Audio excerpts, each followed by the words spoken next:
Welcome back, everyone. I'm Jordan Giesige, and this is The Limiting Factor. One of the biggest surprises of Investor Day was Tesla's claim that the motor in their next-generation platform will be using no rare earth metals. I see three pathways for Tesla to do that. First, by using next-generation iron nitride magnets from Niron Magnetics. Second, by developing their own in-house magnet material with their world-class materials team. And third, by leveraging their in-house software to develop a motor using cheap, low-strength ferrite magnets instead. As you can guess by the thumbnail, my money is on the ferrite magnets. So today, I'm going to walk you through how I came to that conclusion. Before we begin, a special thanks to my Patreon supporters and YouTube members. This is the support that gives me the freedom to avoid chasing the algorithm and sponsors. As always, the links for support are in the description. First, what's a rare earth metal? Rare earth is a term that's archaic and not accurate. As you can see in this image, some rare earths like neodymium are actually about as common as copper. So why are they called rare? Two reasons. First, it's because they tend not to form rich, highly concentrated deposits. That makes them more expensive to mine because there's more dirt and rock to sort through to get to the rare earths. Second, their chemical properties are similar to each other, which makes them difficult to chemically isolate and extract. That means additional process steps are required to tease each element from the mined material, which means they're also expensive to refine. The combination of the high mining and refining costs means some rare earths can cost hundreds of dollars per kilogram. However, because rare earths have so many useful and unique properties that make them well suited to high-dollar products such as EV motors, wind turbines, and cell phones, companies are willing to bear the high costs. With regards to the earth part of rare earths, earth is an archaic term for materials that couldn't be altered by the heat sources available thousands of years ago, but rather could be altered through other means, such as acid. And because rare earth elements are usually bound up as oxides that dissolve in acid, they were called earths. So why is it a big deal that Tesla's removing rare earths from their next-generation motor? Several reasons. First, as I said a moment ago, they're expensive. The second reason is scalability. The demand for rare earths will double in the next decade. That's only a 6.9% growth rate, but it's difficult to open and/or expand mining operations to extract and refine rare earths. If Tesla wants to continue growing at 50% per year, it'll make their life a lot easier if they can find an alternative to rare earths that's easier to scale. The third reason that Tesla's moving away from rare earths is environmental. On the mining end, they're mined in large open pits that are disruptive to ecosystems, and on the refining end, they require large volumes of noxious chemicals for processing. So if rare earths have so many drawbacks, why does Tesla use them in their motors in the first place? Rare earths like neodymium, which is the primary rare earth in EV motors, have high magnetic strength and high coercivity. High coercivity means that neodymium can be exposed to strong magnetic fields and still maintain its own magnetic field. That is, it's difficult to demagnetize. One measure of magnetic strength is mega-Gauss-Oersteds, or MGOE units, but it also indirectly measures coercivity because a magnet with a higher MGOE value will generally have a higher coercivity as well. However, that varies between magnet types. We'll come back to that later. As a side note, my area of expertise is generally batteries rather than magnets and motors, so if I'm getting anything fundamentally incorrect here, let me know in the comments below. Neodymium or NdFeB magnets are typically around 35 to 40 MGOE, which puts them towards the top of the performance range for magnets. But they're also cheaper per unit of MGOE than most of the other magnet options. So for the price, neodymium magnets are powerful and stable, which makes them the best choice for high-efficiency, high-power motors at a reasonable price. However, as you can see, there is one other potential option here when it comes to cost per performance, which is ferrite magnets. But with an MGOE of around only 4, ferrite's lack of magnetic strength and stability means it's difficult to make an EV motor with it that's high efficiency and high power. What all this means is that if Tesla wants to move away from rare earth magnets like neodymium, they have two options. First, find a new high MGOE low-cost material that's a drop-in replacement for rare earths.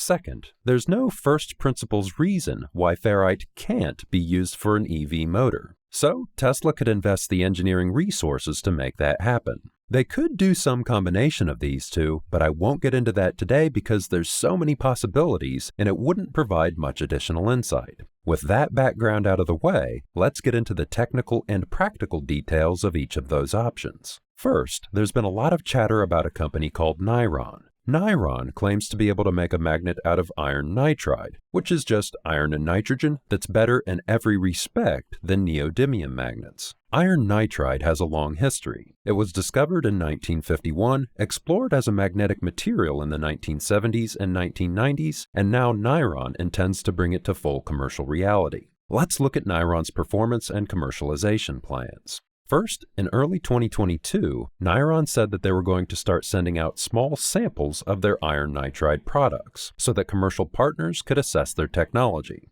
Second, I found articles from both 2021 and 2022 saying that Niron had begun construction of a pilot facility that should have been completed in 2022. I couldn't find confirmation that's happened yet, but rather they still seem to be pooling funds for pilot production. I reached out to Niron to gain clarity here, but didn't receive a response. Third, their intent is to offer their first commercial product in late 2024 with an MGOE of 10, which is suitable for some motors, but not to directly replace rare earths in EV motors. Rather, these magnets are better suited to other applications like speakers and sensors. Following that, they intend to roll out their second commercial product in 2025 with an MGOE of 30, which could be a suitable replacement for neodymium in electric motors. More on that in a moment. What all this tells me is that there appears to be a misalignment between Niron's plans and Tesla's plans. Based on the public statements by Tesla, their Mexico factory is expected to be in production next year, and that's likely where vehicles using Tesla's next-generation motor will be produced. If Niron's most current advice is correct, they plan on being in pilot production producing 10 MGOE magnets in 2024. Let's look at the two misalignments that creates. First, because those magnets are only 10 MGOE, they wouldn't be a suitable drop-in replacement for neodymium and would require a completely reworked motor. At that point, if Tesla has to redesign the motor anyways to use weaker magnets, they may as well use ferrite. Yes, Niron does have plans for a 30 MGOE magnet that's competitive with automotive-grade neodymium in 2025, but that appears to be too little, too late. Tesla already has estimates for the factory footprint and cost for their next-generation rare earth-free motor, which means that not only is the motor designed, but likely also the production system for the motor. That is, it's in the final stages of commercialization and has likely been in development for years. Beyond that, Tesla's already removed a lot of the rare earths from their motors, and that's past tense. They did it without any help from Niron. As far as we can tell, no new materials were required, just better engineering with better motor design software. The second misalignment between Niron and Tesla is that Tesla's a global behemoth that'll require an enormous amount of material for even one compact vehicle line producing 1 million units per year. It's doubtful that Niron's pilot-scale facility will be able to handle that kind of volume. Some might argue that Tesla could license Niron's technology and manufacture the iron nitride magnets themselves. However, in my view, that argument quickly falls over because there's nothing there to license. Niron's magnets aren't commercially proven, and neither is the manufacturing process to produce those magnets. But let's assume Tesla decided to try some type of licensing deal anyways. That would mean solving the manufacturing challenges of bringing iron nitride to market while Niron themselves would be doing the same for the pilot plant. That would be a duplication of effort and a waste of resources. It would make more sense for Tesla to just buy Niron and combine forces. Even then, it would still be a stretch to manufacture enough material from that pilot plant by 2024 for hundreds of thousands of vehicles. Beyond that, licensing also poses capture risks. Tesla wants to be the master of their own destiny. If Tesla was a licensee of Niron, Niron could wag the dog or make Tesla's life difficult. This is part of the reason why Tesla gave Mobileye the boot years ago and started developing their own in-house self-driving software, why they prefer to use highly available materials, and why they're increasingly vertically integrated.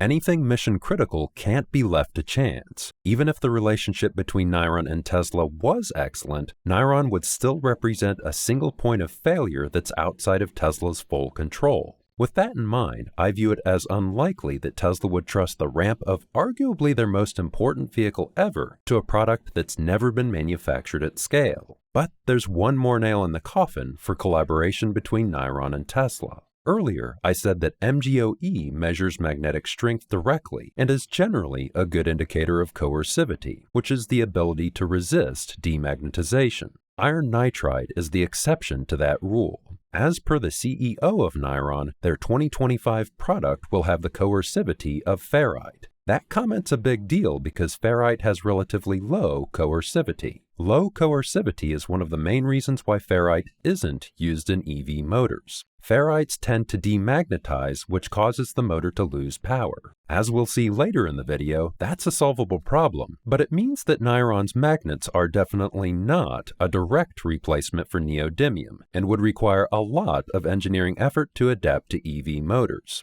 So as an interim summary, I think what Niron's doing is impressive and useful for the world. And more broadly, I'm excited to see the commercialization of the first new class of magnet material in decades. However, just because a technology is exciting doesn't mean that it can and will immediately be used for everything. Niron still has to prove that their iron nitride technology is a good choice for EV motors, improve its performance characteristics, and prove that it can be scaled. And in my view, that could take years. Let's look at the second option for Tesla, which is leveraging their in-house materials team to produce a magnet material of their own design, whether that be iron nitride or something else. Tesla's materials team is actually a shared team with SpaceX, and it's one of the best materials teams in the world. They consistently pull rabbits out of hats, from the pica ablative material used on the Dragon capsule, to the stainless steel used on Starship and Cybertruck, to the special alloy used in their gigapresses to make gigacastings. In my view, it's certainly possible that Tesla could make their own magnet material, but it has a similar likelihood to Tesla using Niron magnets, which is low. Let's look at the arguments for and against Tesla developing their own magnet material.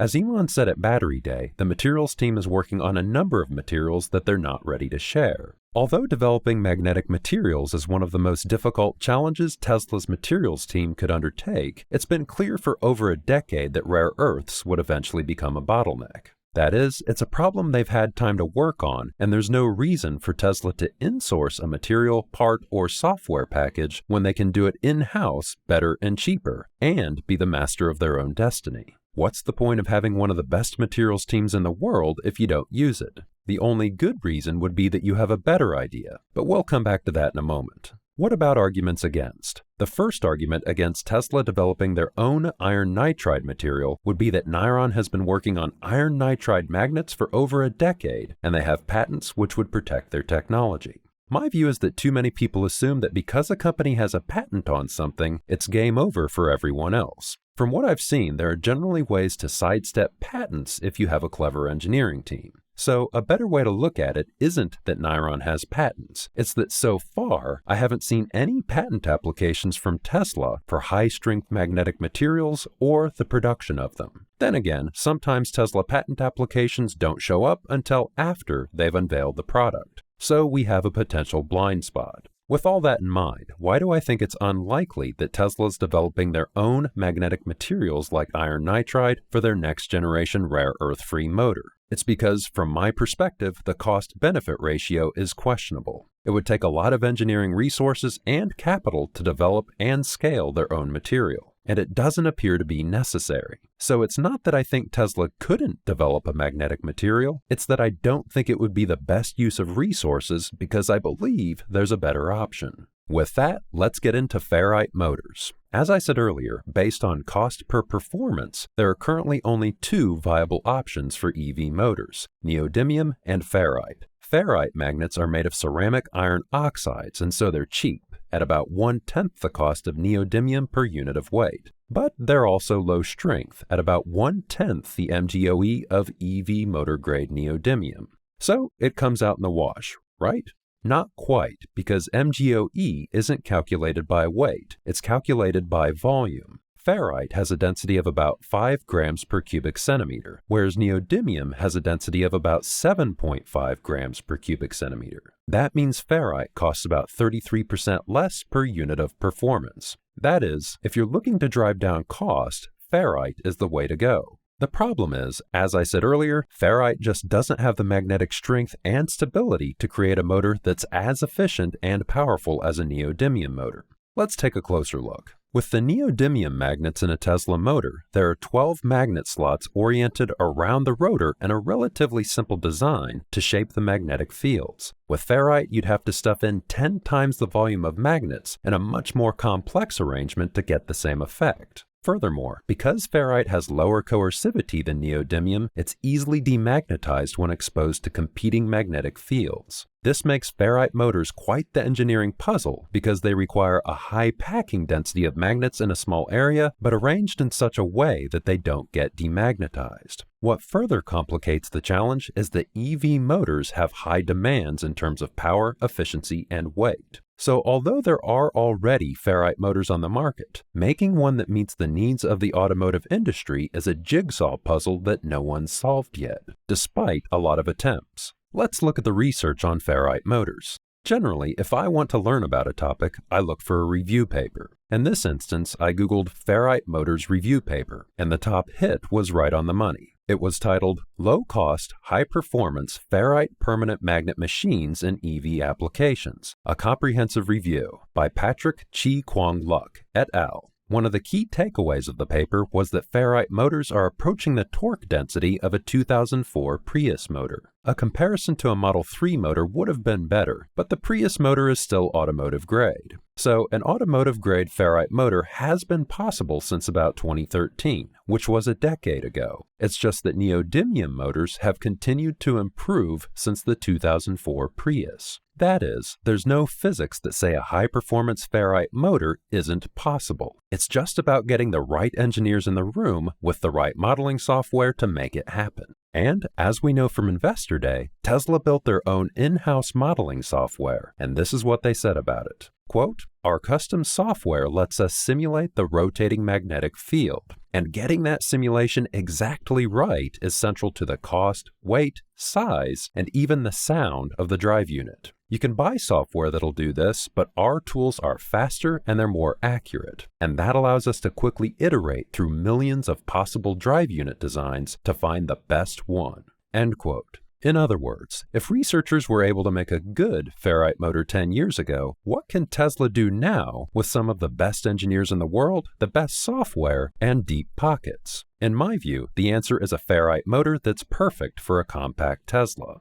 Notice that I'm not saying that it'll be some type of high-performance motor that will crush or dominate a neodymium motor in efficiency and power. That's because I don't think that would be Tesla's design goal, because that's not what a compact Tesla would need. The top priorities for a high-volume budget vehicle will likely be cost, scalability, efficiency, and power output, roughly in that order. Let's take a look at each. As I said earlier, a ferrite motor will have magnets that cost about 33% less per unit of performance. Besides the compact vehicle needing a smaller motor, I expect this is one of the major ways that Tesla was able to bring the cost of the next generation drive unit below $1,000. Next, scalability. Ferrite magnets are made of iron and oxygen. That means the material supply for ferrite magnets is quasi-infinite. That would also be true of iron nitride magnets, but there's currently no one making those magnets at scale, and they'll take time to scale. Furthermore, besides the raw materials, Tesla can dip into what's already a massive ferrite magnet market with dozens of suppliers. So in terms of the scalability of ferrite, Tesla can expect stable prices, no issues with a single point of failure, and minimal issues with expanding supply as their production grows.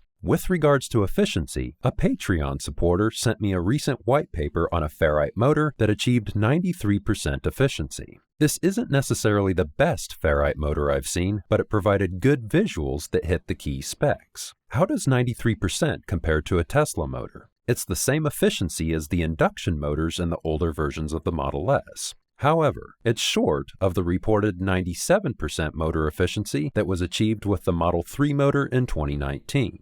If we also factor in that Tesla's newest motors are using hairpin technology, which should increase efficiency by 1%, the current production motors are probably achieving around 98% efficiency. That is, the lowest efficiency we could possibly expect for a Tesla Ferrite motor would be around 93%, which served the Model S well, but it likely wouldn't be as high as the 98% in newer Teslas. But those newer Teslas are luxury EVs which can afford to use more expensive neodymium magnets. For a budget compact vehicle, an efficiency rating in the mid-90% range may be acceptable because smaller, cheaper vehicles gain efficiency improvements in so many other areas. For example, just switching from 19-inch rims to 15-inch rims can increase efficiency by 10%, and that doesn't include the lower rolling resistance of narrower tires, less wind resistance from a smaller vehicle cross-section, and lower weight. So, although motor efficiency is important, it's one of many factors. Some might point out that Tesla's slide says higher efficiency drive units using zero rare earths. The question is, higher efficiency than what? I'd be surprised if Tesla can best the 98% efficiency of a rare earth-based motor with a rare earth-free motor, regardless of whether it's using ferrite magnets or Niron magnets. If they are able to hit 98% or greater efficiency with a rare earth-free motor, that may mean my theory about ferrite is wrong, and Tesla has their hands on a new material. I'd love to be wrong here, and the use of a new material would definitely be more exciting than ferrite. But for me, it would be jumping to conclusions off of what may be imprecise wording.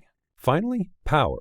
A compact vehicle doesn't need to do 0 to 60 in under 6 seconds like Tesla's other vehicles, which is another reason why the next generation motor will be so cheap. It'll be small in the first place because it'll be for a compact vehicle, and again smaller still because it won't need to be a hot rod. The same paper that described a 93% efficient ferrite motor showed that it offered 90% of the torque of a neodymium-based motor. That is, if Tesla designed a ferrite motor, it would have plenty of torque for the needs of a compact vehicle. It's likely that the compact vehicle will have a motor that's around half the power of a Model 3 motor, which has roughly 280 horsepower and 310 foot-pounds of torque. So, Tesla could use a motor that's both smaller and less power dense. This is much the same way that the Performance Model 3 has less than half the power of a Plaid Model S using motors that are less power dense. If they did want to make a performance version of the compact Tesla, they could just make an all-wheel drive version with double the power. Some people might suggest Tesla's carbon overwrapped rotor technology, but I expect that'll only be used on high-end vehicles and the Tesla Semi. That's because the process to make the motor involves the extra process step of wrapping the steel rotor of the motor with carbon fiber under high tension, which adds time, cost, and complexity to the manufacturing process. Overall, the only potential showstopper I see with ferrite motors is demagnetization. With that said, the severity of demagnetization is dependent on motor design. The ferrite motor paper that showed 93% efficiency and 90% of the torque of a neodymium motor used what's called a spoke-type ferrite motor, which is a design that's prone to demagnetization. Despite that, the researchers showed that their design suffered negligible demagnetization at the rated current, and only saw a decrease of induced voltage by 0.5% when the inverter current was exceeded. I would caution that they didn't advise how long that demagnetization took to occur, or how it would evolve over time. But again, bear in mind that it's a design issue rather than a physics issue.